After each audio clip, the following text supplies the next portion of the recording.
It was mentioned in the howl that JP's hero pool and different styles of play should be a factor in drafting. Yes. But so will Who the... said there are no shortcuts It's funny how they in made life? Broken I Walls with literally invented Johnson one. really in mind. Yeah. Because in the art is him in his car form. Yep. It's like the entire point of Broken Walls for them is for Johnson to be part of the meta again, but sadly that didn't work out. Mainly because the thing for Broken Walls right now, it's insane how far you could pull the Lord away from different parts of the map. Yeah, Lord Dancing is going to be important, so we might see teams really want to bring out a tanky fighter jungler here, which now puts the pressure on to King Kong. Because we know historically, not his best performances when you see him pack heroes such as the Fredrin.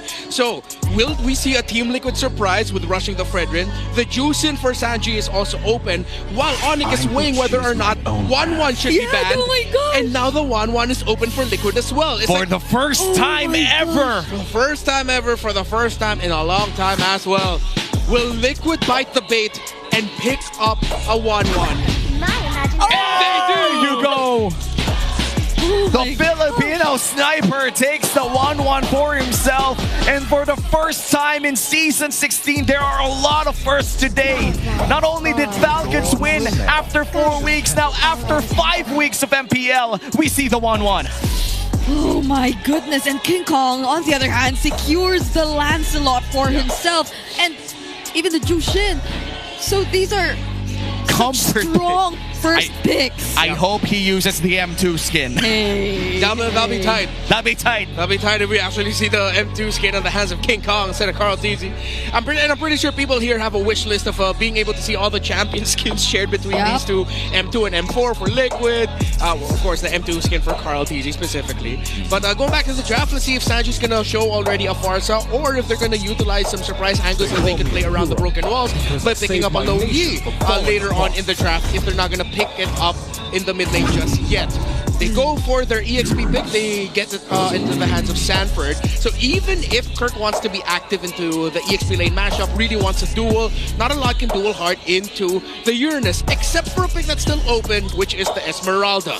Yeah, the focus is still there too for Onic Philippines, if they do want to consider that, since it has been a while since we've seen the 1-1 come back into play, but it does trigger his passive a lot, and Uranus at some point, actually, it's a tough matchup for him to go up against a Phovis in lane because the Phovis damage actually outscales the sustainability that the Uranus can bring to the table. Yeah, and that Phovis is going to be a big menace as well against this 1-1 and the Yisun Shin. A lot of dashes already locked in, but they're going to go for the Khalid instead. And then when we go back to Brusco's performance in the M series, this was also one of the heroes right in the pocket of Brusco, now back in the rotation of the meta.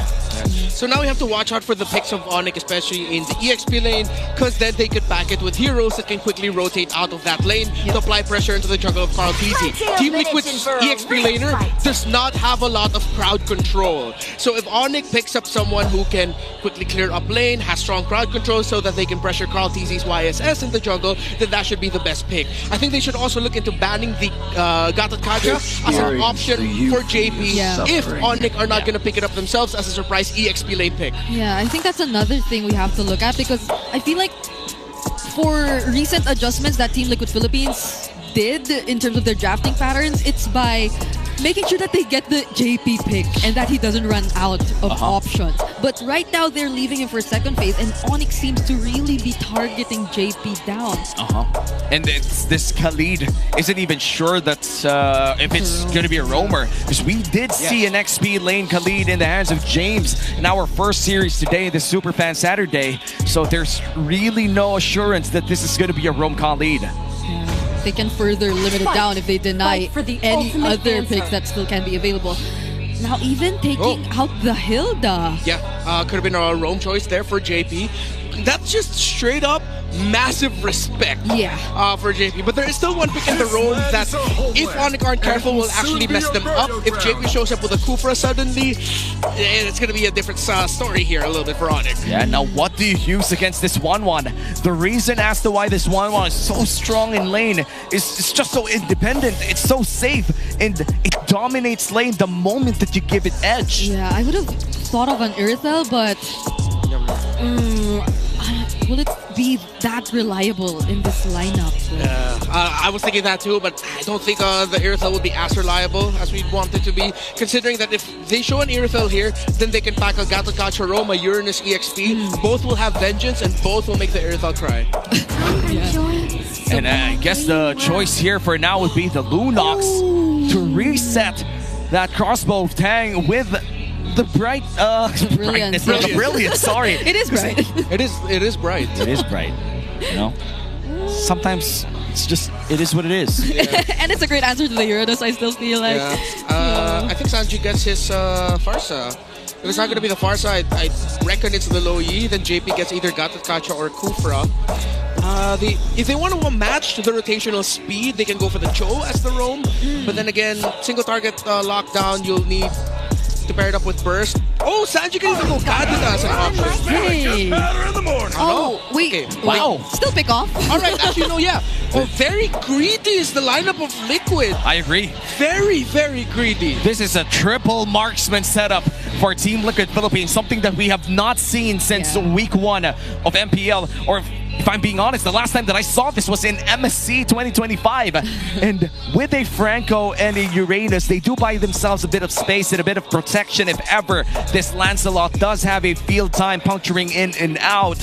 But it really depends on how JP plays around his positioning and lands his hooks. Right now with the final pick here, Onic Philippines, that Phoveus is still available to take if you are Kirk. Yeah, I just want to see something either that can pack Flicker really well or Vengeance really well. Swerve it around, Gatot, Adam, oh, Glue, alright, okay, yeah. This I really, really like. The team fighting for Team Liquid Philippines isn't going to be as straightforward. However, since they have a triple core set up, Onic really need to be on top of being able to help Kirk out when he decides to initiate alongside Brusco. If their timings are off, it'll be easy for Oheb and Sanji, and even Carl TZ, to get away from harm's way, and now Onic are fighting a scrambled team lineup, which they do not want. And so far here in game number 1, we're already seeing a lot of peculiar lineups set up for each other here. For Team Liquid Philippines, we are seeing a triple marksman setup with Yisun Shin, Kimmy, and a Wanwan for the first time ever in Season 16. Meanwhile, for the side of Onic Philippines, no marksman at all. And you're going to give Kelra a Lunox to fight against off that Wanwan. Welcome to the Golden Rivalry. It's a battle between the two world champions, the defending MSC champion Tlph goes up against Onic Philippines, the defending MS Series World Champions. Let's enter game 1. What can we expect if you're in the game? Mobile Legends. We're going to be looking first at how well the matchup is dealt between the Lunox and the Wanwan, because there is a small margin of error where if Kelra messes up his first trade in the minion waves, then Oheb's going to be able to push him back. He'll force the Inspire on himself to bring Kelra low, force out the regen, and then bring it for round 2 where the Wanwan will have an advantage. That's why you actually see the Lunox holding close, while JP, great disruption onto King Kong, being able to hook him back. Both roamers have successfully caused some sort of disruption towards the enemy jungler. An Iron Hook from JP and Brusco actually forced Carl TZ out of his purple buff, but they were able to secure it still nonetheless. And I'm liking how careful these teams are so far, because you cannot be putting yourself in a dangerous position knowing that there is a Khalid roam on the opposite side. Both of these teams are rabid dogs. The moment that you slip up in the early game, they're not going to let up. They're going to bite you down, and then they're going to force the narrative against you. Onic Philippines and Tlph just playing it carefully right now in the first few minutes of the game. You do not want to slip up at this part.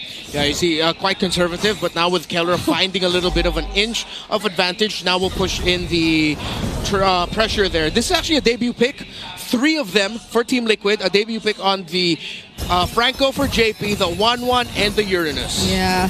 Surprisingly, JP's being a really annoying Franco here though. Like, those Iron Hooks which he gets to land on the creeps already allows them to reset.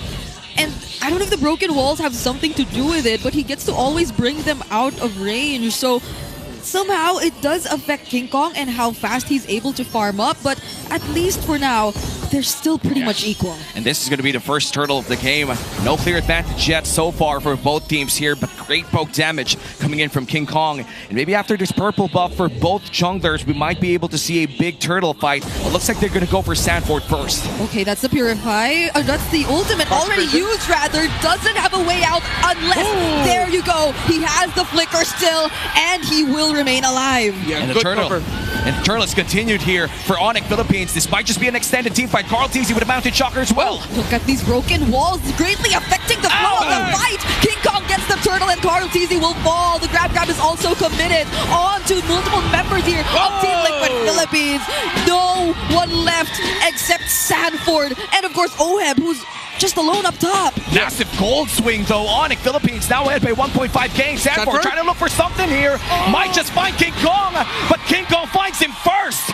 And that's going to be a 4-0 lead. Yeah, massive trade there. It actually began because Super Prince was able to find the perfect angle for the Crimson Beacon. Team Liquid Philippines slipped up on their positioning after Sanji got a beautiful traction pulse to what looked like start things off very well for Team Liquid. But great assessment of the situation by Super Prince. The moment he committed the Crimson Beacon, that was immediately 3 under his feet, which forced Onic to respond to that, which they rightfully did, and Team Liquid had to back. Sanford was a bit too deep with that cut. Yeah, I mean, it's understandable that he is the guy who's capable of doing that because he's the Uranus. He is the guy who should be standing in front of the enemies because JP should be a bit more further back. He will be a bit more reliant on the Iron Hook unless there is a really isolated member for them to commit the Flicker Bloody Hunt onto. But if Onic are able to play this kind of team fight every single time they see Sanford all alone, then it might not be that great of a start for Team Liquid. And that was a close call for Sanford too. The first few seconds of that fight was Sanford just trying to tank 4 people away from that team fight. Was able to eventually dash away with the ward, but it was already so much so that he couldn't regen enough back in time to fight again with this team. And eventually, King Kong finding him the moment that this regen was up just meant that even after 3 kills and a turtle, Onic Philippines able to secure a bonus kill on the side of Sanford. As we head on back to this game, Onic Philippines still in the lead at around 2,000 gold 3 minutes in. Yeah, I think that's one of the hardest parts about this lineup of Team Liquid, at least for the early to mid stages of the game. So much has to be done by Sanford for them to last long enough in a fight. And so much still has to be farmed up by Carl Tlph, Sanji, and Oheb. Yeah. Because of the very greedy nature of the lineup of Team Liquid Philippines, it's also understandable to see that Onic will be taking the lead as long as that they can give the Uranus problems early on and then find Carl Tlph early. Onic can just continue to play this very cleanly, very methodical. At some point, though, they're going to have to respect the potential turnaround factor around the 1-1 and the Franco together. And if ever Sanji does become a more difficult target for Onic Philippines to catch, but it's going to be a while until we get there. Onic can just keep this up. So maybe for now, it's really just limiting what Onic could potentially get in the early stages. It's limiting the snowball if you're Team Liquid Philippines because there's not much you can do. Oheb finds the stacks on Keller though, but doesn't use the crossbow of time, or he actually doesn't have it. Now Brusco, will he get to finish the kill? Maybe not for now. Yeah, there was already a trade-off between these 2 marksmen up top in the gold lane. And I feel like the crossbow of time was used, but that did force out the brilliance coming in from Keller as well. And with this, the second turtle is already spawned. Slight advantage here for Tlph, but Sanford might just be caught. Once more, will this mean that Sanford doesn't get to survive? JP though finds an Iron Hook, but it's gonna be on Brusco, who still has the flicker and the quick sand guard. Liquid needs to let go of this. Onic are just going to be able to get this without a problem. Carl Tlph backs off. The Apex Predator a bit too forward there in his XP lane. And this is the nature of the lineup between a Glue and a Uranus. I've recently found out from a Glue expert around the global tier that a Uranus matchup isn't really a winning matchup against a Glue, but you just wait for your allies and you deliver that Uranus to them. And it seems like Kirk has manipulated the laning phase so that Sanford would just keep thinking about pushing forward. And with those 2 early deaths, Liquid and Sanford need to readjust how they play this game if they want to make sure that Onic doesn't run away with this with like a 7,000-8,000 gold lead in the next 4 minutes. Yeah, this is such a great start for Kirk and his return on the glue, limiting so much of what Sanford is able to do. But Brusco goes in though, gets to dodge the Starlium Beam, but not the bloody hunt from JP. That is going to be a pickoff for Team Liquid Philippines, but Super Prince and Kirk are still trying to fight this. There goes the Traction Pulse once more, and the damage gradually being enough. The grab is committed onto Oheb, but he's just going to bring him further behind. Brilliance also forced out by Sanford on Kelra. There goes the Chaos Assault, but will they still go for the chase? He's under the turret already, but JP, he finishes off the kill with an iron hook. And JP from downtown, but King Kong going in for the flank. That's 3 punctures in, make that 4, make that 5. He's gonna find JP with the Winter's Crown. Saves him for a while. It seems like he's gonna be able to stay alive. He still gets to walk away safely, even despite that perfectly positioned Thorn Rose. But then again, who would have thought that he already had the Winter Crown? JP, oh my god, you had that and then you still got away? Bro, that was 3 key hooks in that long sequence. And this is exactly what I was talking about. Onic Philippines just slipped up at one moment.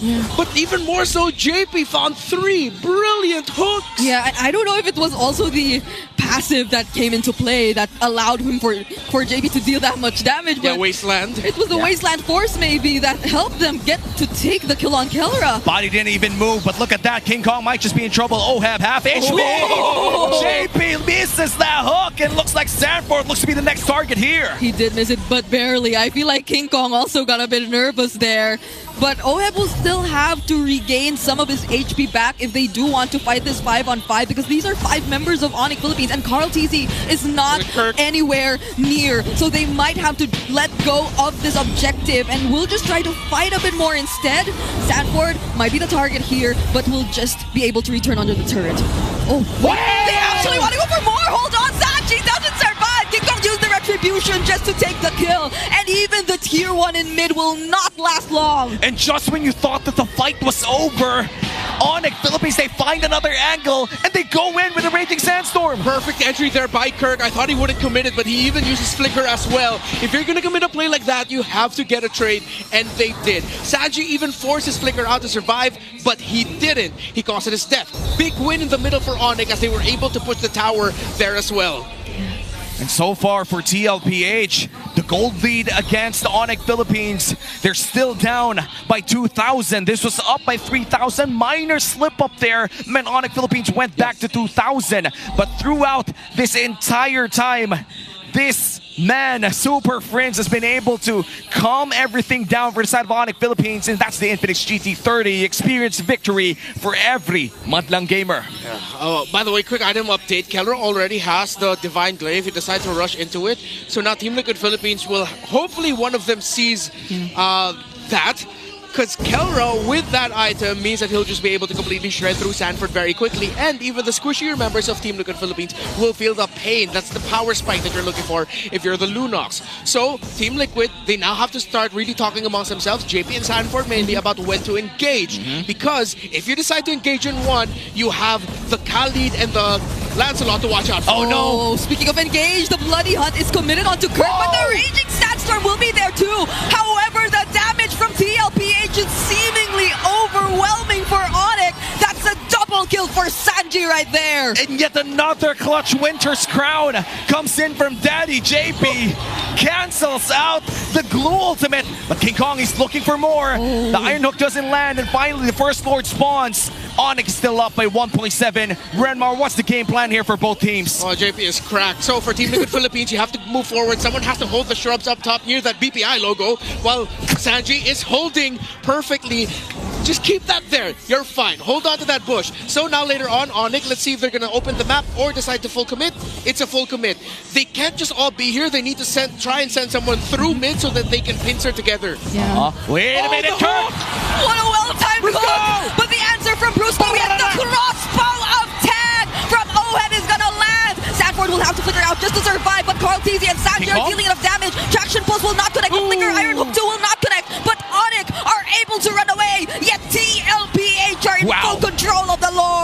was a 1K gold lead ahead for Onic Philippines, but they clutch hook secures the Lord for Tlph. First Lord of the game goes to the head of the GOAT, Tlph. Oh man, JP, he just continues to shut the hitters up. Hook after hook.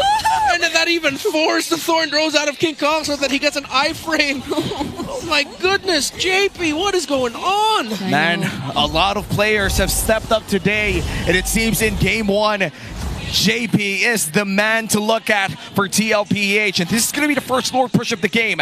For majority of the early to the mid game, Onic Philippines has held the lead. It was a 2,000, 3,000 gold lead, and with this Lord push, they have not only equalized the game, but they've went in and dealt damage on Onic Philippines. Oh, are they actually going to fight this? Look at how Tlph, without hesitation, just threw out the Mountain Shocker. JP will not get to find a target there, but it was enough to push Onic back and potentially Team Liquid Philippines to really take control of the map right now. Yeah, Team Liquid Philippines did a terrific job of just being able to farm up. Sanji's 5-2-1. So now Onic Philippines, as we were discussing earlier, a lot of options to go for. That was an Iron Hook which landed, if not for the spread, I feel. Yeah. So, fortunately for Kirk, he survives that. Okay, so Onic might be able to breathe a bit more for now. And finally, both junglers reach level 15 here by 11:40. And after 10 minutes of suffering for Tlph, they finally get the gold lead to 1.5k in their favor. But looking at the Infinix in-game equipment right now, Renmar, looking at the two top-tier junglers that we have, it's still King Kong up top by 200 gold. Yeah, Glue doesn't have the Radiant Armor yet for Kirk, as he decided to go for a bit of a chop suey build. Dominance Ice was his rush, and then he went Dreadnought, and then he built the robe as well. So there's no real full component to deal with the damage of the Kimmy. Later on, we're going to start seeing Radiant Armors and Blade Armors on the side of Onic, which actually shuts down those 3 carries for Liquid. However, it just sort of mitigates what the 1-1 can do. One of the problems is Onic doesn't have that surefire burst that can easily get the 1-1. Kelra has to put himself in harm's way. King Kong has to put himself in harm's way just to make sure that they can get damage off on Ohem. But Team Liquid are holding the formation so well every team fight, and Sanji so hard to reach that it's so tough to do. Good seal play here for Onic. Nice Mountain Shocker coming in from Tlph for some information. King Kong forced to go out with a Phantom Execution, and it seems that Sanford will be giving vision for Tlph 30 seconds before the second Lord of the game spawns. In terms of objectives, Turtles have worked out for Onic Philippines, but for TL, the Lords have been in their favor. Yeah, you're really starting to see this formation of Team Liquid Philippines. They're holding on to this, and JP is just so reliable. He needs to stick to the members who need to survive. That Bloody Hunt can potentially set a very important kill, or either be the reason that their members or one of their most crucial carries are able to live. What I like about the item build here of Sanford is that he decided to rush the Oracle. Wait! Oh, hold on, JP though. Really low now. The grab will land. The Phantom Execution too. Will Ohem find his stacks? Will he still find his stacks? JP will fall, but Sanji! He finds the kill on King Kong! Sanford decides to go in, and my oh my, Onic, they lost their jungler! And that's the worst part. They have a Lord fight upcoming, and they don't have the retribution, which means that the GOAT once again secures the Lord for Tlph. What's up with the Kimmies in the Philippines lately? Sanji on the way to a potential MVP performance for himself as well. 6-2-1. Again, we in the previous patch and heading into this one, we talked about having multiple cores might be a bit too greedy. But with how well Team Liquid Philippines have played around their condition of if the Iron Hook lands through, make sure you commit, then these cores actually got to get their farm so much faster, which meant that now Onic are overloaded with choices. Because if you are the members of Onic, who the hell are you going to target? You take out one carry, there's 2 more to deal with. Well, the answer begins to be all of them all at once, and it's the hardest thing to do because Tlph has one of the best formations in terms of team fightings, and now the Lord crashes up top. That's going to be one inhibitor turned down.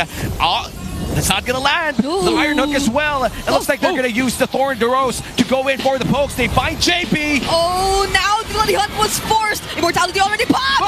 Sanji gets taken down by King Kong, but King Kong might have to sacrifice himself as well. Brusco will be the next target. Ohem still dancing around the members. Quick Sandguard just trying to force some sort of sustain, but it's just a double kill for Tlph. Sanford still taking the damage, and somehow, someway, away. 2 for 2 trades take place across the map. 3 people left to defend here for Onic Philippines, but you still have Kelra and Super Friends. You still have the wave clear, but all of the resources inside the jungle of Onic Philippines will be surrendered to Tlph. Yeah, you gotta appreciate the killer mentality there of Super Friends. The moment he saw that the hook was used by JP, he decided to commit his Crimson Beacon in damage to the center. Wait. Oh, Flicker. Flicker from Kirk. He got him! He got away! But he couldn't do anything. There's the stun from the Mountain Shocker and the damage from Bang! Oheb and Carl. Now they're trying to fight back once more, but they have to respect Kelra too. He has damage. Crimson Beacon in from Super Prince, but Carl still finds the kill before eventually getting shut down by King Kong. It looks like Sanford and Oheb, they want blood. They want blood. Kelra is the first victim, but the light is there to guide him back home. And the hook lands on one. He eats the 2, and the 1 remains. Brusco, the only one left. Quick Sandguard, but he cannot last long. A Winter Crown from Sanji to survive. And with every single member alive except Carl, Tlph secure game number 1. In that game, I couldn't believe it. They were once hailed as gods, but they looked like kids in front of the hook of Daddy JP. What the hell? And that Flicker Bloody Hunt as well, paired up with Attraction Pulse, just ended that push. Clean execution coming in from Team Liquid Philippines there in game number 1.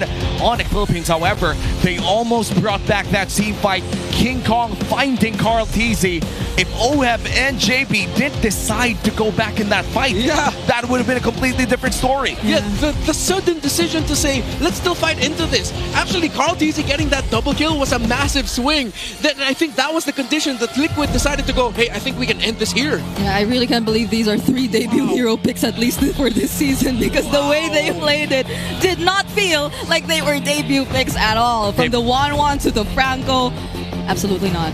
They probably practice this a lot in their scrims or whatever, because with a 100% ban rate on 1-1, it's quite insane to think that the moment that you give it away, it's going to get its first dub in the hands of Oheb.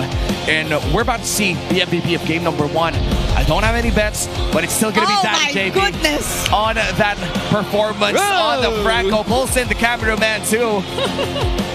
Hey. Early Winter's Crown, baby. Outplays left and right. I really did not expect that Winter Crown play though. First item Winter Crown, by the way. Yeah, in my head I was thinking, okay, he's building Feeding Time. I don't need to look at the items. Sees the Winter Crown. Oh, what? Is that a new ability for Franco? No. He rushed it. The hooks. Again, Liquid acknowledged, as long as JP gets a hook and a bite, you play around that right away. Because in the Philippines, advantage -1 against the opponents, most Filipino teams will say, nah, we gotta back off this one. And that's what Onic did a lot. Yeah, and we're looking at the highlights from this game number 1. This was a very condensed game. Even if it weren't like a long, drawn-out game at around 20 minutes, this felt like every second of it was just filled with fighting again and again. And this was honestly the nature of their heroes, and I feel like that began to be bad for Kelra running that Lunox, because the Lunox is not built for this kind of pacing. You do not want fights every 10 seconds if you're a Lunox. And honestly, whoever decides to go near Team Liquid Philippines when they felt that they were slowly getting activated would not last at least 2 or 3 seconds in front of these 3 damage dealers of Team Liquid. So they either have to get away, and that happened even to King Kong, even to Brusco. The quick Sandguards had to come in even when he wasn't positioned at the best spot. So I can't believe he kept saying that this was such a greedy lineup, but look at how things turned out. Yeah, it's just so many outplays as well from JP. So come to think of it, like I feel like the first 2 or 3 winning plays for Tlph was built around hooks and Winter Crowns. It's not even the Bloody Hunt, brother. It's a Winter's Crown proc that gave them that, I think, that dub in that second team fight in this entire game 1. I never thought I'd be so hyped to see a Winter Crown play. Same. I mean, we've seen some really amazing ones all throughout the history of our sport. But then seeing it here on a Saturday night MLBB matchup in the Philippines is like, wait, that felt special. Because it was, because no one expected that the Winter Crown is just going to be rushed there by JP. Dude, I didn't even notice that we had broken walls. Yeah, that's true. I was about to say. Or did that actually help them? Because they had a much easier way to go around the map and group up together, or like find themselves in places which will keep them safe? Well, or maybe a way to approach this is that due to the nature of the heroes that we've seen in this game, plus the broken walls, it was way easier to just engage again and again and again. And we've seen that. The Khalid, the Lancelot loves skirmishes left and right, even the glue. Even Super Fritz, it's just that the Lunox is not built for that. Yeah. Lunox wants bursts of team fights, and maybe the same goes for the Yisun Shin, but then again, the Yisun Shin has more uptime even without the Mountain Shocker. yeah, that's why even towards that last sequence we saw up top where Carl TZ did die, but Sanford and Oheb felt like they still wanted to fight because they knew that Kelra no longer had skills. Yes, he had the brilliance, but that's about it. And the other members of Team Liquid Philippines would be able to catch up to them anyway. And that's when they were able to go for this game-winning Iron Hook and setup and burst damage. Output was just really evident from Team Liquid Philippines there. So I love how they were just so aware of the conditions of Onic Philippines lineup and how they just